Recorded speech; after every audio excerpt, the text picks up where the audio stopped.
آج کوئی حضور کی سنت اور حضور کی سیرت کو زندہ کرتے ہوئے ایسا کردار پیش کرے نا کہ اس کا غلام کہے کہ میں ماں پیو کے ساتھ نہیں جانا، میں نے اپنے آقا کے ساتھ رہنا ہے۔ چاہے آپ کا دکان کا ملازم ہے، چاہے ڈیرے کا ملازم ہے، چاہے کوئی اور کام ہے اس کا ملازم ہے، آپ اس کو اتنی محبت دیں نا، اس کا ضمیر مانے کہ یہ میری ماں باپ سے بڑھ کے مجھ سے محبت کرتا ہے۔ دوستو، یہ ہے میلاد۔ حضور کے غلام حضرت زید بن حارثہ، آپ ان کی بات سن کے حیران ہو جائیں گے۔ یہ اغوا ہو گئے، بچپن میں اغوا ہو گئے، اپنی والدہ کے ساتھ ننیحال گئے ہوئے تھے، وہاں پہ ڈاکوؤں نے اغوا کر لیا۔ انہوں نے اغوا کیا تو اغوا کر کے انہوں نے مکے میں لا کے بیچ دیا۔ نبی کریم صلی اللہ علیہ وآلہ وسلم کی پہلی زوجہ ام المومنین حضرت خدیجۃ الکبریٰ، ان کے چچا زاد بھائی حکیم بن حزام، انہوں نے خرید لیے کہ بچہ بڑا خوبصورت ہے۔ انہوں نے خرید لیا، ابھی حضور کے ساتھ شادی نہیں ہوئی تھی، کوئی رشتہ نہیں جڑا تھا۔ انہوں نے خرید لیا کہ بچہ بڑا خوبصورت ہے، بڑا تنومند ہے، اس کی پرورش کروں گا، یہ بڑا کام کرے گا۔ بعد میں انہوں نے زید بن حارثہ کو تحفۃً حضرت خدیجہ کو پیش کر دیا۔ حضرت خدیجہ کے پاس آ گئے۔ جب حضرت خدیجہ کا نکاح سرور دو عالم صلی اللہ علیہ وسلم کے ساتھ ہوا تو حضرت خدیجہ نے زید حضور کو پیش کر دیے۔ اب حضور کے پاس آ گئے۔ ان کے قبیلہ تھا بنو کلب۔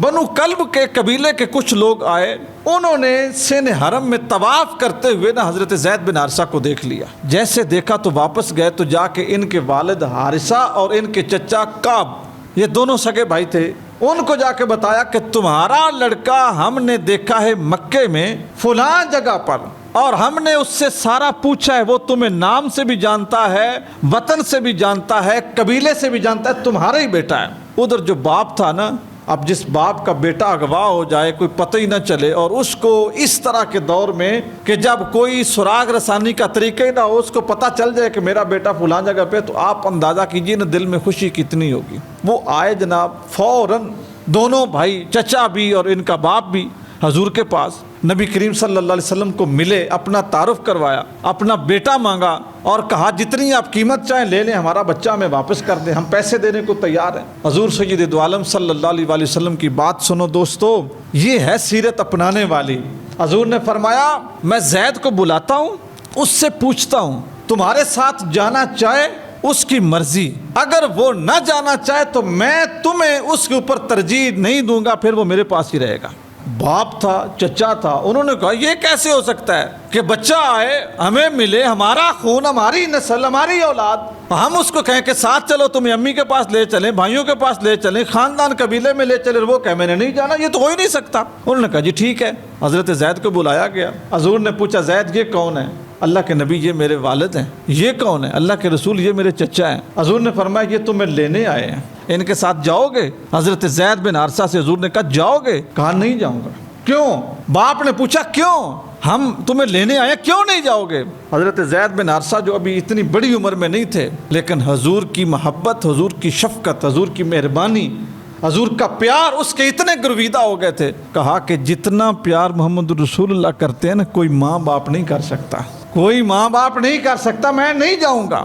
حضور نے حضرت زید کا ہاتھ پکڑا، ان کے والد کا ہاتھ پکڑا اور ان کے چچا کو بھی کہا میرے ساتھ چلو۔ یہ چاروں بندے چلتے ہوئے مسجد حرام میں آئے، خانہ کعبے میں۔ حجر اسود کے سامنے رسول اللہ کھڑے ہو گئے، جہاں پہ حجر اسود ہے اس کے سامنے کھڑے ہو گئے۔ اپنے سامنے زید کو کھڑا کیا، دائیں طرف اس کے والد کو کھڑا کیا، بائیں طرف چچا کو کھڑا کیا، پیچھے خود کھڑے ہوئے درمیان میں، اور حضور نے حجر اسود کے سامنے کھڑے ہو کے بلند آواز سے کہا قریش والو سن لو، مکہ والو سن لو، اے میرے صحابہ سن لو، جتنے لوگوں تک آواز جاتی ہے سن لو، آج کے بعد زید میرا بیٹا ہے، زید میرا بیٹا۔ جب حضور نے حرم میں یہ اعلان کیا نا تو حضرت زید بن حارثہ کے والد بڑے خوش ہوئے کہ اتنا کریم انسان، وہ خوش خوش واپس چلے گئے۔ پھر حضرت زید کو ان کے والد کے نام سے نہیں بلایا جاتا تھا، بلکہ زید بن حارثہ کے نام سے بلایا جاتا۔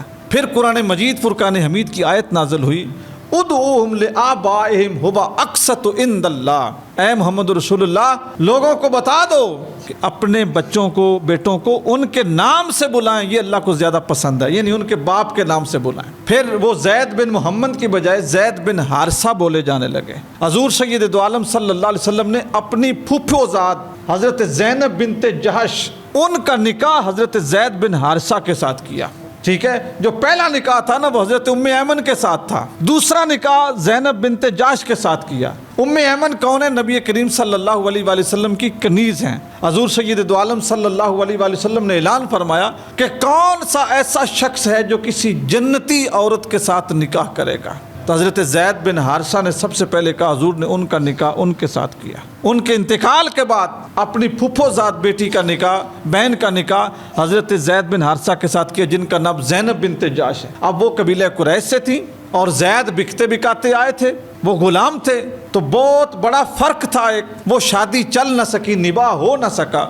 تو حضرت زید ہر دوسرے چوتھے دن حضور کو آ کے کہتے یا رسول اللہ بڑی تکرار ہوتی ہے، بڑی بحث ہوتی ہے، گیپ بڑا ہے، وہ خاندان قریش کی عورت، اللہ کے نبی میں آپ کا غلام، میں عام سا بندہ، ہمارا گیپ بڑا ہے، یہ فاصلہ بڑا ہے، روزانہ مجھے تانے ملتے ہیں۔ حضور کہتے صبر کرو صبر کرو صبر کرو، لیکن جب بات نہ بن سکی تو نبی کریم صلی اللہ علیہ وسلم نے فرمایا ٹھیک ہے پھر زید تم طلاق دے دو۔ انہوں نے طلاق دی۔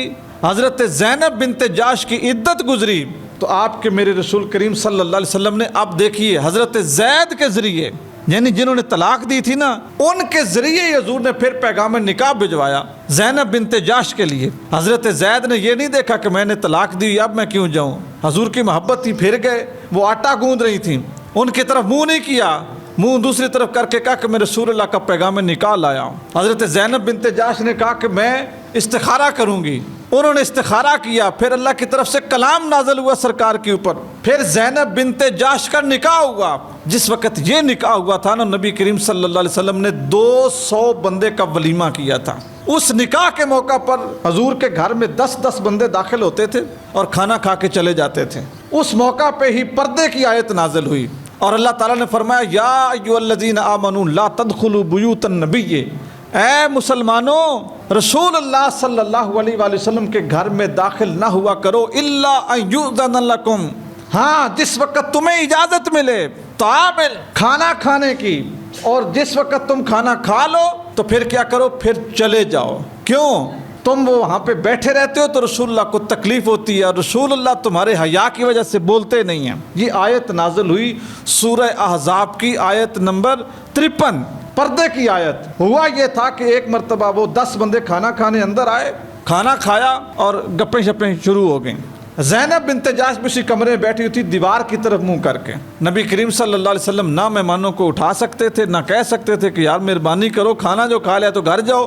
اللہ تعالیٰ نے یہ آیت پردہ نازل فرمائی کہ مسلمانوں حضور کے گھر میں نہ جایا کرو مگر اجازت لے کر، جب کھانا کھانے جاؤ تو کھانا کھا کے پھر اٹھ جایا کرو۔